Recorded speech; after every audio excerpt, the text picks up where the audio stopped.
Hello mga kasangkayan, gusto ba nimo nga mahibaruan nga adan tawo nga pirming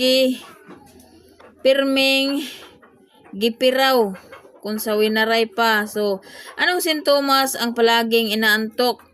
Meron kang naramdaman na sobrang pagkaantok, baka ito yun.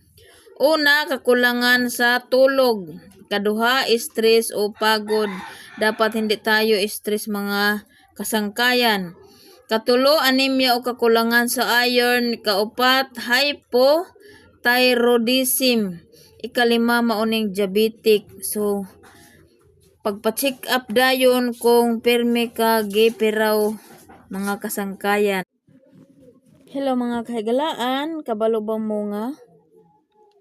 Ang pagdala sa hustisya nga kasuko sa Dios nagdala sa hustisya sa mga dinaog-daog og inosente.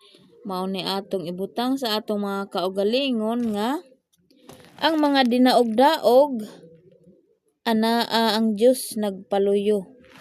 Kay matawag kini sila nga mapainubsanon. Midawat lang sila nga gidaog-daog sila.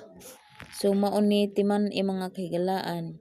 Wala jud ang Dios sa mga tawo nga nagdaog-daog. Tuwa mo dapig ang Dios sa mga gidaog-daog. Okay, hello everyone.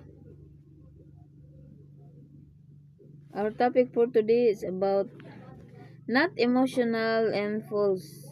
Dili emotional o mapugngan ang kasuko sa Dios, wala madasig sa emosyon. Sa iyang pasalig sa hustisya sa pagkamatarong. Mao ni ang not emotional or in false.